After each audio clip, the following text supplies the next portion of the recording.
একদিন শিমরান আমাকে বলল, ফাহমিদা, তুমি কি কখনো কক্সবাজার গিয়েছ? আমি হেসে বললাম, না, কখনো যাওয়ার সুযোগ হয়নি। আমার বাবা মা এত দূরে আমাকে একা যেতে দেবেন না। শিমরান তার চিরচেনা হাসি দিয়ে বলল, তাহলে চলো আমরা একটা দল করে যাব, আমার বন্ধু রাকিব আর তানিয়াও থাকবে। একটা মজার ট্রিপ হবে। আমি একটু দ্বিধা করলাম, কিন্তু তার কথায় এমন একটা উৎসাহ ছিল যে আমি রাজি হয়ে গেলাম। আমার বাবা মাকে অনেক কষ্টে বোঝালাম, আর তারা শর্ত দিয়ে বললেন, তানিয়া যদি সাথে থাকে তাহলে আমি যেতে পারি। তারপর বন্ধুরা সেখানে যাওয়ার পর যা হলো বাকিটা গল্পেই বলছি। বন্ধুরা, আশা করি তোমরা ধৈর্য ধরে আমার পুরো গল্পটি শুনবে। তাহলে নিশ্চয়ই অনেক মজা পাবে। তো চল বন্ধুরা, কথা না বাড়িয়ে মূল গল্পে চলে যাই। হ্যালো বন্ধুরা, আমি ফাহমিদা ইয়াসমিন, বাংলাদেশের একজন মেয়ে। আজ আমি তোমাদের সাথে এমন একটি গল্প শেয়ার করতে যাচ্ছি যা আমার জীবনের একটি স্মরণীয় অধ্যায়। এই গল্প শুরু হয়েছিল যখন আমি সবে পা রেখেছিলাম বিশ্ববিদ্যালয়ের মাটিতে। স্বপ্নে বিভোর একটি মেয়ে, যার চোখে ছিল বাবা মায়ের গর্ব হওয়ার আকাঙ্ক্ষা আর মনে ছিল নিজের ভবিষ্যৎ গড়ার অদম্য ইচ্ছা। কিন্তু জানতাম না এই পথচলায় একটি পরিচয় আমার জীবনকে চিরতরে বদলে দেবে। আমি এসেছিলাম একটি নিম্নবিত্ত পরিবার থেকে। আমার বাবা মা অত্যন্ত সাধারণ মানুষ, যারা কষ্ট করে আমাকে পড়াশোনার সুযোগ করে দিয়েছিলেন। আমি ছিলাম একটি সহজ সরল মেয়ে, তবে পড়াশোনায় ভালো ছিলাম। আমার মেধা আর কঠোর পরিশ্রমের ফলে একটি পাবলিক বিশ্ববিদ্যালয়ে ভর্তির সুযোগ পেয়েছিলাম। এটি ছিল আমার জীবনের প্রথম বড় অর্জন। আমার বাবা মা আমাকে নিয়ে গর্বিত ছিলেন, আর আমি তাদের স্বপ্ন পূরণ করতে চেয়েছিলাম। বিশ্ববিদ্যালয়ের প্রথম কয়েক মাস ছিল স্বপ্নের মতো। ক্যাম্পাসের সবুজ গাছপালা, বন্ধুদের সাথে হাসি আড্ডা আর ক্লাসের পর ক্লাসে নতুন কিছু শেখার উৎসাহ আমাকে ভরিয়ে রাখত। আমি প্রতিদিন ভাবতাম, এই জায়গাটি আমার জীবনের নতুন দিগন্ত খুলে দেবে। আমার পড়াশোনা ভালোই চলছিল। আমি ছিলাম একটু লাজুক, কিন্তু সবাই আমাকে পছন্দ করত। আমার সৌন্দর্যের কথা অনেকেই বলতো, কিন্তু আমি তা নিয়ে কখনো গর্ব করিনি। একদিন দুপুরে আমি ক্যাম্পাসের একটি বড় গাছের নিচে বসে একটি বই পড়ছিলাম। শান্ত পরিবেশ, হালকা বাতাস আর বইয়ের পাতায় ডুবে থাকা আমার জন্য ছিল পরম শান্তি। হঠাৎ একটি মোটরবাইকের শব্দে আমার মনোযোগ ভাঙল। আমি চোখ তুলে দেখি একটি ছেলে বাইক থেকে নেমে আমার দিকে এগিয়ে আসছে। লম্বা চুল, হ্যান্ডসাম চেহারা আর একটি ভদ্র হাসি তার মুখে। সে আমার সামনে দাঁড়িয়ে বলল, হাই, আমি শিমরান, বাসার এই বিশ্ববিদ্যালয়েরই ছাত্র। আমি কি তোমার সাথে পরিচিত হতে পারি? আমি একটু ইতস্তত করলাম। অচেনা কারো সাথে এভাবে কথা বলা আমার অভ্যাস ছিল না, কিন্তু তার চোখে এমন একটি আন্তরিকতা ছিল যে আমি না করতে পারলাম না। আমি হেসে বললাম, অবশ্যই, আমি ফাহমিদা ইয়াসমিন। এভাবেই শুরু হলো আমাদের পরিচয়। শিমরানের কথাবার্তা ছিল এতটাই সহজ আর মিষ্টি যে আমার মনে হলো তো সে সত্যিই একজন ভালো মানুষ। আমরা কিছুক্ষণ গল্প করলাম, হাসলাম, আর আমার মনে হলো আমি একজন নতুন বন্ধু পেয়েছি। সেই দিন থেকে শিমরান আর আমি প্রায় ক্যাম্পাসে দেখা করতাম। সে আমাকে তার বন্ধুদের সাথে পরিচয় করিয়ে দিল। তার বন্ধু রাকিব, যে সবসময় হাসি খুশি থাকত, আর তার বোন তানিয়া, যে আমার সাথে খুব তাড়াতাড়ি বন্ধুত্ব করে ফেল। আমরা একসাথে ক্যান্টিনে আড্ডা দিতাম, ক্লাসের পর লাইব্রেরিতে পড়তে বসতাম। শিমরান আমাকে তার স্বপ্নের কথা বলত। সে একজন সফল ব্যবসায়ী হতে চায়, আর তার পরিবারের জন্য অনেক কিছু করতে চায়। আমি তার কথায় মুগ্ধ হতাম। ধীরে ধীরে আমাদের বন্ধুত্ব আরও গাঢ় হতে লাগল। শিমরান আমাকে বিভিন্ন জায়গায় নিয়ে যেতে শুরু করল। আমরা একবার একটি ঐতিহাসিক স্থানে ঘুরতে গিয়েছিলাম। সেখানে আমরা হেঁটে বেরিয়েছি, ছবি তুলেছি আর একসাথে হাসাহাসি করেছি। আমার মনে হচ্ছিল জীবনটা যেন একটা সুন্দর গল্পের পাতার রূপ নিচ্ছে। আমি জানতাম না এই আমার জীবনে পাতায় একটি ঝড় অপেক্ষা করছে। শিমরানের সাথে আমার বন্ধুত্ব ক্রমশ গভীর হচ্ছিল। আমরা প্রায় প্রতিদিনই ক্যাম্পাসে একসাথে সময় কাটাতাম। তার হাসি, তার কথাবার্তা আর তার ভদ্র ব্যবহার আমাকে মুগ্ধ করেছিল। আমি কখনো ভাবিনি যে একজন অপরিচিত ছেলের সাথে এত তাড়াতাড়ি এমন একটি বন্ধন তৈরি হতে পারে। আমার মনে হতো শিমরান আমাকে সত্যিই বোঝে, আমার স্বপ্নের কথা শুনে আর আমার ছোট ছোট আনন্দের মুহূর্তগুলোকে আরও রঙিন করে তোলে। একদিন শিমরান আমাকে বলল, ফাহমিদা, তুমি কি কখনো কক্সবাজার গিয়েছ? আমি হেসে বললাম, না, কখনো যাওয়ার সুযোগ হয়নি। আমার বাবা মা এত দূরে আমাকে একা যেতে দেবেন না। শিমরান তার চিরচেনা হাসি দিয়ে বলল, তাহলে চলো আমরা একটা দল করে যাব। আমার বন্ধু রাকিব আর তানিয়া থাকবে। একটা মজার ট্রিপ হবে। আমি একটু দ্বিধা করলাম, কিন্তু তার কথায় এমন একটা উৎসাহ ছিল যে আমি রাজি হয়ে গেলাম। আমার বাবা মাকে অনেক কষ্টে বোঝালাম, আর তারা শর্ত দিয়ে বললেন তানিয়াজবি সাথে থাকে তাহলে আমি যেতে পারি। কক্সবাজারের সেই ট্রিপ ছিল আমার জীবনের একটি অবিস্মরণীয় অধ্যায়। সমুদ্রের ঢেউ, বালির উপর হাঁটা আর বন্ধুদের সাথে হাসি আড্ডা আমাকে যেন এক নতুন দুনিয়ায় নিয়ে গিয়েছিল।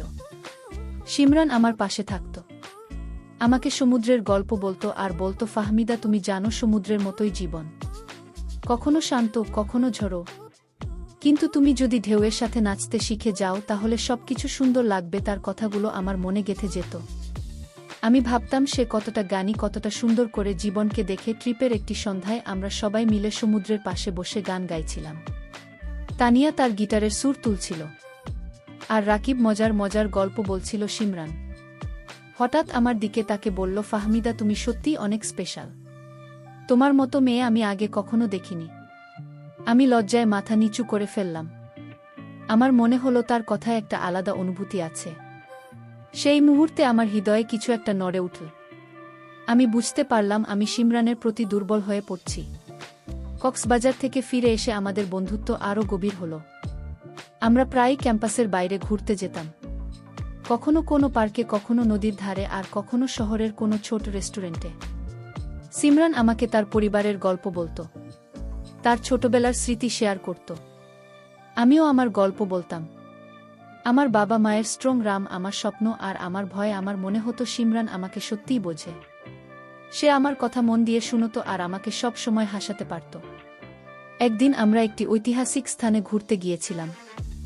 সেখানে একটি পুরনো দুর্গের ধ্বংসাবশেষের মাঝে বসে শিমরান আমাকে বলল, ফাহমিদা আমি যখন তোমার সাথে থাকি আমার মনে হয় আমি পৃথিবীর সবচেয়ে সুখী মানুষ। আমি তার চোখের দিকে তাকালাম, তার চোখে এমন একটা গভীরতা ছিল যে আমি নিজেকে সামলাতে পারলাম না। আমি হেসে বললাম, শিমরান তুমিও আমার জন্য অনেক কিছু। সেই মুহূর্তে আমার মনে হলো আমাদের মধ্যে শুধু বন্ধুত্ব নয়, আরও কিছু গড়ে উঠছে। কিন্তু বন্ধুরা, আমি তখনও জানতাম না যে এই সুন্দর মুহূর্তগুলো আমার জীবনে একটি বড় পরীক্ষার পথ তৈরি করছে। আমি শিমরানের উপর অন্ধের মতো ভরসা করে ফেলেছিলাম। আমার মনে হতো সে আমাকে কখনো আঘাত করবে না। কিন্তু জীবনের সত্যি অনেক সময় আমাদের স্বপ্নের চেয়ে অনেক কঠিন হয়। আমার এই ভরসা কতটা ভুল ছিল তা আমি বুঝতে পারলাম। একটি দিনে যখন আমার জগৎটা যেন উল্টে গেল, শিমরানের সাথে আমার দিনগুলো যেন একটা স্বপ্নের মতো কাটছিল। আমরা একসাথে কাটানো প্রতিটি মুহূর্ত আমার কাছে ছিল অমূল্য। তার কথাবার্তা, তার হাসি আর আমার প্রতি তার যত্ন আমাকে মনে করাতো যে আমি তার কাছে বিশেষ। আমি ধীরে ধীরে তার প্রতি গভীরভাবে আকৃষ্ট হয়ে পড়ছিলাম। আমার মনে হতো শিমরান আমার জীবনের সেই মানুষ যার সাথে আমি আমার ভবিষ্যৎ কল্পনা করতে পারি। একদিন আমরা ক্যাম্পাসের কাছে একটি ছোট নদীর ধারে বসে গল্প করছিলাম। শিমরান আমার হাত ধরে বলল, ফাহমিদা তুমি আমার জীবনে এসে সবকিছু বদলে দিয়েছ। আমি যখন তোমার সাথে থাকি আমার মনে হয় আমি নিজের সেরা সংস্করণ হতে পারি। তার কথাগুলো আমার হৃদয়ে গভীরভাবে দাগ কাটল। আমি লজ্জায় মুখ নিচু করে বললাম, শিমরান তুমিও আমার জন্য অনেক কিছু। সেই মুহূর্তে আমি বুঝতে পারলাম আমি তাকে ভালোবেসে ফেলেছি। কিন্তু আমার এই ভালোবাসার মাঝেও একটা অজানা ভয় আমাকে কুরে কুরে খেত। আমি আমার বাবা মায়ের কথা ভাবতাম, তারা আমাকে কত কষ্টে বড় করেছেন, তাদের স্বপ্ন আমার পড়াশোনা আর একটি সুন্দর ভবিষ্যৎ। আমি জানতাম তারা চাইবেন আমি এমন কাউকে বেছে নিই যে আমার জীবনকে আরও সুন্দর করবে। শিমরানের প্রতি আমার ভালোবাসা বাড়লেও আমি নিশ্চিত ছিলাম না সে আমার পরিবারের কাছে গ্রহণযোগ্য হবে কিনা। একদিন তানিয়া আমাকে দেখে বলল, ফাহমিদা তুমি আর শিমরান কি শুধুই বন্ধু নাকি এর থেকে বেশি কিছু? আমি একটু অবাক হলাম। তানি আমার কাছের বন্ধু ছিল, কিন্তু তার প্রশ্নে আমি ইতস্তত করলাম। আমি হেসে বললাম, আমরা বন্ধু তানিয়া, তবে হ্যাঁ আমি তাকে অনেক পছন্দ করি। তা নিয়ে একটু গম্ভীর হয়ে বলল, শিমরান খুব ভালো ছেলে, কিন্তু তুমি একটু সাবধানে থেকো, তুমি খুব সরল ফাহমিদা। তার কথায় আমার মনে একটা খটকা লাগল, কিন্তু আমি তা উড়িয়ে দিলাম। আমি ভাবলাম তানিয়া হয়তো শুধু আমার জন্য চিন্তিত। কয়েক সপ্তাহ পর আমরা আরেকটি ট্রিপে গেলাম। এবার সিলেটের চা বাগানে। শিমরান, আমি, রাকিব, তানিয়া আর কয়েকজন বন্ধু মিলে একটি অবিস্মরণীয় সময় কাটালাম। চা বাগানের সবুজ পাহাড়, ঠান্ডা বাতাস আর আমাদের হাসি গল্পের সময় যেন উড়ে গেল। শিমরান আমার পাশে থাকতো, আমার ছবি তুলত আর আমাকে বলতো, ফাহমিদা তুমি এই প্রকৃতির মাঝে আরও সুন্দর লাগছ। আমি তার কথায় লজ্জা পেতাম, কিন্তু মনে মনে খুশি হতাম। আমার মনে হতো আমি তার কাছে সত্যিই বিশেষ। কিন্তু একদিন ক্যাম্পাস একটি ঘটনা আমার মনের শান্তি কেড়ে নিল। আমি একা ক্যাম্পাসের এক কোণে বাতাসে হাঁটছিলাম। হঠাৎ দূর থেকে শিমরানকে দেখলাম, তার বাইকে একটি মেয়েকে নিয়ে ঘুরছে। তারা হাসছিল, কথা বলছিল, আর তাদের মধ্যে এমন একটা আন্তরিকতা ছিল যে আমার বুকের মধ্যে যেন কিছু ভেঙে গেল। আমি নিজের চোখকে বিশ্বাস করতে পারছিলাম না। শিমরান, যাকে আমি এতটা ভালোবেসেছিলাম, যার উপর আমি অন্ধের মতো ভরসা করেছিলাম, সে অন্য কারো সাথে এভাবে। আমার পা দুইটা যেন জমে গেল। আমি কিছুক্ষণ দাঁড়িয়ে তাদের দেখলাম। মেয়েটির নাম ছিল রুহিসা। আমি তাকে আগে কখনো দেখিনি। তারা একসাথে ক্যান্টিনের দিকে গেল, আর আমি দূর থেকে তাদের দেখতে থাকলাম। আমার মনে হাজারো প্রশ্ন জমা হচ্ছিল। শিমরান কি আমার সাথে এতদিন মিথ্যা বলেছে? আমি কি তার কাছে শুধুই একটা সময় কাটানোর মানুষ ছিলাম? আমার হৃদয় ভারী হয়ে গেল, কিন্তু আমি ঠিক করলাম আমি শিমরানির সাথে মুখোমুখি কথা বলব। বন্ধুরা, সেই মুহূর্তে আমার জীবনের সবচেয়ে কঠিন সিদ্ধান্তের মুখোমুখি হতে হয়েছিল। আমি জানতাম এই সত্যের মুখোমুখি হওয়া আমার জন্য সহজ হবে না। আমার বুকের মধ্যে যেন ঝড় বয়ে যাচ্ছিল। সিমরানকে রহিসার সাথে দেখার পর আমার মাথায় শুধু একটাই প্রশ্ন ঘুরছিল, কেন আমি তাকে এতটা ভালোবেসেছিলাম, এতটা বিশ্বাস করেছিলাম, তবু কেন সে আমার সাথে এমন করল? আমি সিদ্ধান্ত নিলাম আমি তার সাথে কথা বলব, আমার মনের কষ্ট, আমার প্রশ্নগুলো তার সামনে তুলে ধরব। আমি আর দেরি করতে চাইলাম না। ক্যান্টিনের কাছে শিমরানা রহিসা বসে গল্প করছি। আমি ধীরে ধীরে তাদের দিকে এগিয়ে গেলাম। আমার পা কাঁপছিল, কিন্তু আমি নিজেকে শক্ত করলাম। শিমরান আমাকে দেখে একটু অবাক হল, কিন্তু তার মুখে সেই চিরচেনা হাসি ফুটে উঠল। আমি গম্ভীর কণ্ঠে বললাম, শিমরান, আমার সাথে একটু কথা বলতে পারবে? সে হেসে বলল, অবশ্যই ফাহমিদা। রুহিসা, তুমি একটু বসো, আমি এখনই আসছি। আমরা ক্যান্টিনের এক কোণে গেলাম, যেখানে কেউ আমাদের কথা শুনতে পারবে না। আমি আর নিজেকে ধরে রাখতে পারলাম না। আমার চোখে জল চলে এলো। আমি বললাম, শিমরান, তুমি আমার সাথে এটা কি করছো? আমি তোমাকে এতটা ভালোবেসেছি, এতটা বিশ্বাস করেছি, তুমি কেন আমাকে এভাবে ঠকাচ্ছ? রুহিসাকে, তুমি তার সাথে কেন এমন আচরণ করছো যেন আমি তোমার জীবনে কিছুই না? শিমরানির মুখের হাসি মিলিয়ে গেল। সে একটু ইতস্তত করে বলল, ফাহমিদা, তুমি ভুল বুঝছো। রুহিসা আমার শুধুই বন্ধু। তুমি আমার জন্য অনেক স্পেশাল। আমি তোমাকে কখনো আঘাত করতে চাই না। তার কথা শুনে আমার মনে একটু শান্তি এল, কিন্তু আমার হৃদয় বলছিল কিছু একটা ঠিক নেই। আমি বললাম, শিমরান, আমি তোমাকে বিশ্বাস করতে চাই, কিন্তু তুমি যদি আমার সাথে সৎ হও তাহলে আমাকে সত্যি বলো। সে গম্ভীর হয়ে বলল, আমি তোমাকে কখনো মিথ্যে বলিনি। রুহিসা আমার একজন পুরনো বন্ধু। আমরা শুধু ঘুরতে গিয়েছিলাম। তুমি প্লিজ আমাকে ভুল বুঝো না। আমি কিছু না বলে চলে এলাম, কিন্তু আমার মনের কষ্ট কম ছিল না। পরদিন আমি তানিয়ার সাথে দেখা করলাম, তাকে সব খুলে বললাম। তানিয়া চুপ করে আমার কথা শুনো। তারপর বলল, ফাহমিদা, আমি তোমাকে আগেই বলেছিলাম সাবধানে থাকতে। শিমরান খুব চালাক ছেলে, সে সবাইকে খুশি রাখতে জানে। আমি বলছি না যে সে মিথ্যে বলছে, কিন্তু তুমি নিজের মনের কথা শোনো। তানিয়ার কথা আমার মনে দাগ কাটল। আমি ভাবতে লাগলাম, আমি কি শিমরানের উপর বেশি ভরসা করে ফেলেছি? কয়েকদিন পর আমি আবার শিমরানের সাথে দেখা করলাম। সে আমার সাথে আগের মতোই হাসি খুশি ছিল। আমরা ক্যাম্পাসের এক কোণে বসে গল্প করছিলাম। আমি তাকে জিজ্ঞেস করলাম, শিমরান, তুমি আমার সাথে কতটা সিরিয়াস? সে আমার হাত ধরে বলল, ফাহমিদা, তুমি আমার জীবনের সবচেয়ে গুরুত্বপূর্ণ মানুষ। আমি তোমাকে কখনো হারাতে চাই না। তার কথায় আমার মন গল, কিন্তু আমার ভেতরে একটা অস্বস্তি রয়ে গেল। একদিন আমি লাইব্রেরিতে বসে পড়ছিলাম। হঠাৎ একটি মেয়ে আমার কাছে এসে বলল, তুমি ফাহমিদা, তাই না? আমি রুহিসা, আমি শিমরানের বন্ধু। আমি অবাক হয়ে তার দিকে তাকালাম। সে বলল, সিমরান আমার কথা তোমাকে বলেছে, তাই না? আমরা ছোটবেলা থেকে বন্ধু। আমি জানি তুমি আর সিমরান খুব কাছাকাছি। আমি শুধু বলতে চাই, শিমরান ভালো ছেলে, কিন্তু সে একটু বেশি ফ্রেন্ডলি। তুমি বুঝতে পারছো নিশ্চয়ই? আমি কিছু বলতে পারলাম না। আমার মনে হলো রুহিসা আমাকে কিছু বোঝাতে চাইছে। আমি সেদিন বাসায় ফিরে অনেক ভাবলাম, শিমনানির কথা, রহিসার কথা, তানিয়ার সতর্কবাণী। আমার মাথায় ঘুরছিল। আমি সিদ্ধান্ত নিলাম, আমি শিমরানের সাথে আরও খোলামেলা কথা বলবো। আমি জানতে চাই তার মনে আসলে কি চলছে, কিন্তু আমি জানতাম না এই সিদ্ধান্ত আমার জীবনের সবচেয়ে বড় ধাক্কার দিকে আমাকে নিয়ে যাচ্ছে। রুহিসার কথাগুলো আমার মনে ঝড় তুলে দিয়েছিল। আমি আর ভাবতে পারছিলাম না। শিমরানের প্রতি আমার ভালোবাসা আর বিশ্বাসের সাথে সাথে একটা অজানা ভয় আমাকে কুরে কুরে খাচ্ছিল। আমি ঠিক করলাম, আমি শিমরানের সাথে খোলামেলা কথা বলবো। আমার মনের সব প্রশ্ন, সব সন্দেহ আমি তার সামনে তুলে ধরব।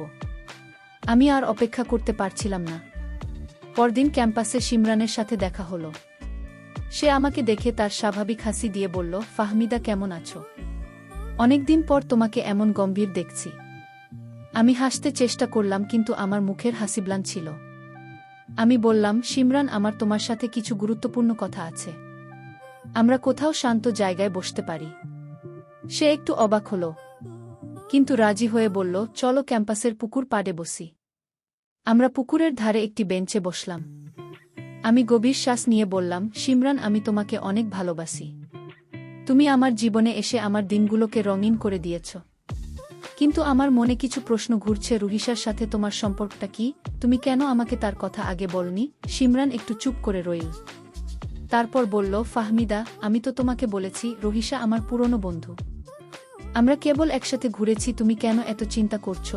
আমি তার চোখের দিকে তাকান। তার চোখে কিছু একটা লুকানো ছিল যা আমার মনকে আরও অস্থির করে তোল। আমি বললাম, শিমরান, আমি তোমাকে বিশ্বাস করতে চাই, কিন্তু আমার মনে হচ্ছে তুমি আমার সাথে পুরোপুরি স্বপ্ন। রুহিসা আমাকে বলেছে তোমরা অনেক দিনের বন্ধু, তাহলে তুমি কেন আমাকে তার কথা এড়িয়ে গেছো? শিমরান একটু বিরক্ত হয়ে বলল, ফাহমিদা, তুমি কি আমার উপর সন্দেহ করছো? আমি তোমাকে ভালোবাসি রুহি সাহা, আমার জীবনে কিছুই না। তুমি প্লিজ এসব নিয়ে ভাবো না। তার কথাগুলো আমার মনকে শান্ত করল না। আমি বললাম, শিমরান, আমি শুধু সত্যটা জানতে চাই, আমি তোমাকে এতটা ভালোবাসি। আমি চাই না আমাদের মধ্যে কোনো মিথ্যে থাকুক। সে হঠাৎ হেসে বলল, আরে ফাহমিদা, তুমি খুব বেশি সিরিয়াস হয়ে যাচ্ছ। আমি তোমার সাথে আছি, এটাই কি যথেষ্ট নয়? তারই হালকা কথায় আমার মন আরও ভারী হয়ে গেল। আমি বুঝতে পারলাম সে আমার প্রশ্নের সরাসরি উত্তর দিচ্ছে না। কয়েকদিন পর আমি তানিয়ার সাথে আবার দেখা করলাম। আমি তাকে সব খুলে বললাম। তানিয়া আমার কথা মন দিয়ে শুনে বলল, ফাহমিদা, আমি তোমাকে আগেই বলেছিলাম শিমরানের কথার উপর পুরোপুরি ভরসা করা ঠিক নয়। আমি শুনেছি সে আরও কয়েকজন মেয়ের সাথে এমনই বন্ধুত্বের নামে ঘনিষ্ঠ আচরণ করে। তুমি নিজের জন্য ভাবো, তুমি এতটা সরল, তুমি এমন কাউকে পাওয়ার যোগ্য যে তোমাকে সত্যি মূল্য দেবে? ধানিয়ার কথা আমার মনে আগুন জ্বালিয়ে দিল। আমি ভাবতে লাগলাম, আমি কি সত্যিই সিমরানকে ভুল বুঝেছি? একদিন আমি ক্যাম্পাসে একা বসেছিলাম। হঠাৎ আমার পাশে এসে বসল রাকিব। সে বলল, ফাহমিদা, তুমি ঠিক আছো? অনেক চিন্তিত মনে হচ্ছে। আমি তাকে শিমরানের কথা বললাম। রাকিব চুপ করে শুনল, তারপর বলল, দেখো শিমরান আমার বন্ধু, কিন্তু আমি তার সব ব্যাপারে একমত নই। সে মেয়েদের সাথে একটু বেশি ফ্রেন্ডলি হয়ে যায়। তুমি নিজের মনের কথা শোনো। রাকিবের কথা আমার সন্দেহকে আরও বাড়িয়ে দিল। আমি সিদ্ধান্ত নিলাম, আমি শিমরানের সাথে শেষবারের মতো কথা বলবো। আমি জানতে চাই তার মনে আসলে কি আছে, কিন্তু আমি জানতাম না এই সিদ্ধান্ত আমার জীবনের সবচেয়ে বড় সত্যের মুখোমুখি করাবে। বন্ধুরা, আমার জীবনের এই মুহূর্তে আমি একটি কঠিন সত্যের দিকে এগিয়ে যাচ্ছিলাম। আমার মনের মধ্যে একটা ঝড় চলছিল। শিমরানের কথা, রুহিসার সাক্ষাৎ আর তানিয়া ও রাকিবের সতর্কবাণী আমাকে আরও অস্থির করে তুলছিল। আমি বুঝতে পারছিলাম আমার বিশ্বাসের ভিত কাঁপছে। তবু আমি শিমরানকে একটি শেষ সুযোগ দিতে চাইলাম। আমি ঠিক করলাম আমি তার সাথে সরাসরি কথা বলব এবং তার মুখ থেকে সত্যটা জানব। একদিন সন্ধ্যায় আমি শিমরানকে ক্যাম্পাসে একটি শান্ত কোণে ডাকলাম। সে এল, তার মুখে সেই চিরচেনা হাসি, কিন্তু আমার মন ভারী ছিল। আমি সরাসরি বললাম, শিমরান, আমি আর কোনো গোপনীয়তা চাই না। আমি জানতে চাই আমাদের সম্পর্কটা তোমার কাছে কি? তুমি কি আমাকে সত্যি ভালোবাসো, নাকি আমি তোমার কাছে শুধু একটা সময় কাটানোর মানুষ? শিমরানে একটু চুপ করে রইল। তারপর বলো, ফাহমিদা, তুমি কেন এত সন্দেহ করছো? আমি তোমাকে ভালোবাসি, তুমি আমার জন্য অনেক গুরুত্বপূর্ণ। কিন্তু তার কথায় আমার মন শান্ত হলো না। আমি বললাম, আমি শুনেছি তুমি আরও অনেক মেয়ের সাথে এমনই বন্ধুত্বের নামে কাছাকাছি হয়েছ। রুহিসার সাথে তোমার সম্পর্ক কি? আমাকে সত্যি বলো। শিমরানের মুখে এবার একটা বিরক্তির ছায়া পড়ল। সে বলল, ফাহমিদা, তুমি কি আমাকে অপমান করতে চাইছো? আমি তোমাকে বারবার বলেছি রুহিসা আমার বন্ধু। তুমি যদি আমাকে বিশ্বাস না করো তাহলে আমাদের সম্পর্কের মনে হয় না। তার কথার সুরে আমার বুক কেঁপে উঠল। আমি বললাম, শিমরান, আমি শুধু সত্যটা জানতে চাই। আমি তোমাকে এতটা ভালোবেসেছি, আমি এই মিথ্যার জালে আর থাকতে চাই না। হঠাৎ সিমরানের কণ্ঠে একটা ঠান্ডা ভাব এল। সে বলল, ঠিক আছে ভাবিদা, তুমি যদি এতই জানতে চাও তাহলে শোনো। আমি তোমার সাথে সময় কাটিয়েছি কারণ তুমি আমার কাছে মজার ছিলে। তুমি সুন্দর, সরল, আর তোমার সাথে থাকলে আমার ভালো লাগতো। কিন্তু এটা কোনো সিরিয়াস সম্পর্ক নয়। তুমি এতটা সিরিয়াস হয়ে গেছো, এটা আমার কাছে বিরক্তিকর। তার কথাগুলো আমার বুকে ছুরির মতো বেঁধে। আমি অবাক হয়ে বললাম, শিমরান, তুমি এটা কি বলছো? তুমি কি বলতে চাইছো আমি তোমার কাছে শুধুই একটা খেলা ছিলাম? শিমরান হেসে বলল, হারে ফাহমিদা, জীবনটা এমনই। আমি তোমার সাথে ভালো সময় কাটিয়েছি। তুমি এতটা সিরিয়াস কেন হচ্ছ? তুমি যাও, রিল্যাক্স করো। তোমার মতো মেয়ে আমার জীবনে আসার যোগ্যতা রাখে না। তার কথায় আমার চোখে জল চলে এলো। আমি বললাম, শিমরান, তুমি আমার সাথে এমন করলে কেন? আমি তোমাকে নিঃস্বার্থভাবে ভালোবেসেছিলাম। আমি কি দোষ করেছিলাম? সে শুধু হেসে বলল, ফাহমিদা, তুমি খুব ভালো মেয়ে। কিন্তু আমার জীবনের লক্ষ্য অন্য, তুমি আমার পথে বাধা হয়ে দাঁড়িয়ে না। আমি আর কিছু বলতে পারলাম না। আমার হৃদয় যেন টুকরো টুকরো হয়ে গেল। আমি সেখান থেকে চলে এলাম, চোখে জল আর বুকে অসহ্য কষ্ট নিয়ে। আমি বুঝতে পারলাম শিমরান আমাকে কখনো সত্যি ভালোবাসেনি। আমি তার কাছে শুধু একটা সময় কাটানোর উপায় ছিলাম। আমি নিজেকে বারবার প্রশ্ন করছিলাম, আমি কোথায় ভুল করেছিলাম? আমার সরলতা কি আমার দোষ হয়ে দাঁড়ালো? সেদিন আমি তানিয়ার কাছে গেলাম। আমি তাকে সব বললাম। তানিয়া আমাকে জড়িয়ে ধরে বলল, ফাহমিদা, তুমি কোনো ভুল করনি। শিমরানের মতো মানুষেরা নিজেদের স্বার্থের জন্য অন্যের জীবন নিয়ে খেলা করে। তুমি এটা থেকে শিক্ষা নাও আর নিজেকে শক্ত করো। আমি কাঁদতে কাঁদতে বললাম, তানিয়া, আমি তাকে এতটা ভালোবেসেছিলাম। আমি কিভাবে কষ্ট ভুলব? তানিয়া বলল, সময় তোমাকে সব ভুলিয়ে দেবে। তুমি এখন নিজের জন্য বাঁচো। বন্ধুরা, আমার জীবনের সেই মুহূর্ত ছিল আমার সবচেয়ে কঠিন সময়। আমি ভেঙে পড়েছিলাম, কিন্তু আমি ঠিক করলাম, আমি এই কষ্টের কাছে হার মানব না। সিমরানের কথাগুলো আমার হৃদয়ে গভীর ক্ষত তৈরি করেছিল। আমি ভেঙে পড়েছিলাম, কিন্তু আমি জানতাম আমাকে এগিয়ে যেতে হবে। আমার বাবা মায়ের স্বপ্ন, আমার নিজের লক্ষ্য, এসব আমাকে আবার শক্তি জোগাল। আমি ঠিক করলাম, আমি শিমরানির জন্য আমার জীবন থামিয়ে দেব না। আমি আমার পড়াশোনায় আরও মনোযোগ দিলাম, আর তানিয়া ও রাকিবের মতো বন্ধুদের সাহায্যে আমি ধীরে ধীরে নিজেকে ফিরে পেতে শুরু করলাম। ক্যাম্পাস এ আমি শিমরানের সাথে আর দেখা করতাম না। তাকে দেখলেই আমার বুকের ক্ষতটা তাজা হয়ে উঠত। আমি তাকে এড়িয়ে চলতাম আর নিজেকে ব্যস্ত রাখতাম। আমি লাইব্রেরিতে বেশি সময় কাটাতাম, ক্লাসের প্রজেক্ট এ মন দিতাম। তানিয়া আমাকে সবসময় সাহস দিত। সে বলতো, ফাহমিদা অনেক শক্তিশালী, তুমি এই কষ্টকে জয় করবে। তার কথাগুলো আমার মনে আলো জ্বালিয়ে দিত। একদিন আমি ক্যাম্পাসে একটি সেমিনারে গিয়েছিলাম। সেখানে আমার পরিচয় হলো নুরাইশ ফারুকের সাথে। নুরাইশ ছিল আমাদের বিশ্ববিদ্যালয়ের একজন সিনিয়র ছাত্র। সে ছিল শান্ত, ভদ্র আর খুবই পরিশ্রমী। সে আমাকে তার গবেষণার কথা বলল, আর আমি তার স্বপ্ন আর উদ্দীপনা মুগ্ধ হলাম। আমরা কথা বলতে বলতে বন্ধু হয়ে গেলাম। নুরাশ আমাকে আমার পড়াশোনায় সাহায্য করত, আর আমি তার সাথে সময় কাটাতে স্বাচ্ছন্দ্য বোধ করতাম। কয়েক মাস পর আমার পড়াশোনা শেষ হলো। আমি ভালো ফলাফল করলাম, আর আমার বাবা মা আমাকে নিয়ে খুব গর্বিত হলেন। আমি তখনও শিমরানের কথা মাঝে মাঝে ভাবতাম, কিন্তু তার স্মৃতি আর আমাকে ততটা কষ্ট দিত না। আমি সৃষ্টিকর্তা আছে প্রার্থনা করতাম যেন শিমরানের মতো মানুষেরা তাদের কর্মের ফল পায়। আমি চাইতাম আমার কষ্টের জন্য যারা দায়ী তারা যেন একদিন নিজের ভুল বুঝতে পারে। বিশ্ববিদ্যালয়ের পর আমার বাবা মা আমার বিয়ের কথা ভাবতে শুরু করলেন। তারা নুরাইশের পরিবারের সাথে যোগাযোগ করলেন। নুরাইশের পরিবার ছিল সচ্ছল আর সম্মানিত। আমি প্রথমে একটু দ্বিধা ছিলাম, কিন্তু নুরাইশের সাথে কথা বলে আমি বুঝলাম সে আমাকে সত্যিই সম্মান করে।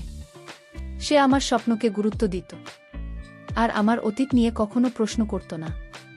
আমরা বিয়ে করলাম, আর আমার জীবন একটি নতুন মোড় নিল। নুরাইশের সাথে আমার সংসার ছিল শান্তিপূর্ণ। আমাদের দুটি ছেলে আর একটি মেয়েও হলো। আমি আমার পরিবারের সাথে সুখে কাটাচ্ছিলাম। আমি একটি স্কুলে শিক্ষকতা শুরু করলাম, আর আমার বাবা মায়ের স্বপ্ন পূরণ করতে পারার আনন্দে আমার মন গেল। সিমরানের স্মৃতি তখন আমার কাছে একটি দূরের অতীত হয়ে গিয়েছিল। আমি ভাবতাম জীবন আমাকে যা দিয়েছে তাতে আমি কৃতজ্ঞ। কিন্তু জীবনের খেলা এখানেই শেষ হয়নি।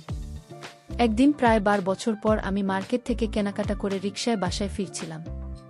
রাস্তার পাশে আমি একটি অদ্ভুত দৃশ্য দেখলাম। একজন মানুষ জীর্ণ পোশাক পরে রাস্তায় বসে কি যেন বলছিল। তার চেহারা দেখে আমার হৃদয় একটা ধাক্কা লাগল। আমি রিকশা থামিয়ে তার কাছে গেলাম। আমি কি সত্যি তাকে চিনি? বন্ধুরা, সেই মুহূর্তে আমি যা দেখলাম তা আমার জীবনের সবচেয়ে বড় শিক্ষা হয়ে দাঁড়াল। কারণ সেখানে এমন একটি দৃশ্য দেখলাম যে আমার সারা জীবনের কামনা ছিল। রিকশা থেকে নেমে আমি সেই মানুষটির কাছে এগিয়ে গেলাম। তার জীর্ণ চেহারা, উস্কোখুস্কো চুল আর মলিন পোশাক দেখে আমার মনের মধ্যে একটা অস্বস্তি জাগল। কিন্তু তার মুখের দিকে তাকাতেই আমার হৃদয় যেন থমকে গেল। এই চেহারা আমার অচেনা নয়। আমি কাঁপা গলায় বললাম, সিমরান, তুমি? সে আমার দিকে তাকাল, কিন্তু তার চোখে কোনো স্পষ্টতা ছিল না। সে যেন আমাকে চিনতেই পারল না। আমি তার কাছে আরও কাছে গেলাম। তার চোখে একটা শূন্যতা ছিল, যেন জীবনের সব আলো মিলিয়ে গেছে। আমি বললাম, শিমরান তুমি এখানে কি করছো, কি হয়েছে তোমার? সে মাথা নাড়ল আর কি যেন বলতে চাইল, কিন্তু তার কথা অস্পষ্ট ছিল। আমার চোখে জল চলে এল। এই সেই শিমরান যে একদিন তার হাসি আর মিষ্টি কথায় আমার হৃদয় জয় করেছিল, আছে রাস্তার পাশে এমন অবস্থায়। আমার মনে হঠাৎ দিনের কথা ফিরে এল, যেদিন সে আমাকে বলেছিল আমি তার জীবনে আসার যোগ্য নই। আমার বুকে একটা ক্রোধ জাগল, কিন্তু সাথে সাথে একটা করুণাও এলো। আমি তাকে বললাম, শিমরান কোথায় গেল তোমার সেই অহংকার, কোথায় গেল তোমার সেই মিষ্টি কথার সুন্দর চেহারা? তুমি আমার সাথে যা করেছিলে, তুমি কি ভেবেছিলে তুমি সব সময় এভাবে অন্যের জীবন নিয়ে খেলতে পারবে? সে কিছু বলল না, শুধু মাথা নিচু করে রইল। আমি একটু দূরে দাঁড়িয়ে তার দিকে তাকিয়ে রইলাম। আমার মনে হলো সৃষ্টিকর্তা আমার প্রার্থনা শুনেছেন। আমি যে কষ্ট পেয়েছিলাম তার ফল শিমরা নিজেই পেয়েছে। আমি বুঝলাম জীবন কাউকে ছাড় দেয় না। আমাদের প্রতিটি কাজের একটি ফল আছে, আর সেই ফল আমাদের একদিন না একদিন ফিরে পেতে হয়। আমি আর কিছু না বলে রিকশায় উঠে বাসায় ফিরে এলাম। আমার মনের মধ্যে একটা শান্তি ছিল। বাসায় ফিরে আমি আমার স্বামী নুরাইশের কাছে সব বললাম। নুরাইশ আমার কথা মন দিয়ে শুনো। তারপর বলল, ফাহমিদা তুমি যে শক্তি দিয়ে নিজেকে গড়ে তুলেছ তা অনেক বড় কথা। তুমি সিমরানের কথা ভুলে এগিয়ে গেছো, এটাই তোমার জয়। তার কথায় আমার মন আরও হালকা হয়ে গেল। আমি বুঝলাম আমার জীবন এখন পূর্ণ। আমার পরিবার, আমার সন্তান আর আমার নিজের স্বপ্ন আমাকে এগিয়ে নিয়ে চলছে। শিমরানের সেই অবস্থা দেখে আমি বুঝলাম জীবন আমাদের প্রতিটি কাজের হিসাব রাখে। যে মানুষ অন্যের হৃদয় নিয়ে খেলা করে তার জীবন একদিন শূন্যতায় ভরে যায়। আমি সৃষ্টিকর্তার কাছে কৃতজ্ঞতা জানালাম, যিনি আমাকে এই শিক্ষা দিয়েছেন। আমি শিমরানের জন্য কোনো ঘৃণা রাখিনি, বরং তার জন্য করুণা অনুভব করলাম।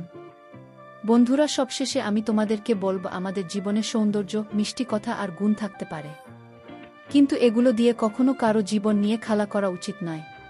আমাদের প্রতিটি কাজের একটি ফল আছে, আর সেই ফল আমাদের ফিরে পেতে হয়। তাই আমাদের উচিত সবসময় সৎ থাকা, অন্যের হৃদয়ের মূল্য দেওয়া আর নিজের কাজের প্রতি দায়বদ্ধ থাকা। বন্ধুরা, গল্পটি যদি তোমাদের ভালো লাগে তাহলে লাইক, শেয়ার এবং সাবস্ক্রাইব করে পাশে থেকো। তোমাদের সবাইকে অসংখ্য ধন্যবাদ এতক্ষণ ধৈর্য ধরে গল্পটি শোনার জন্য।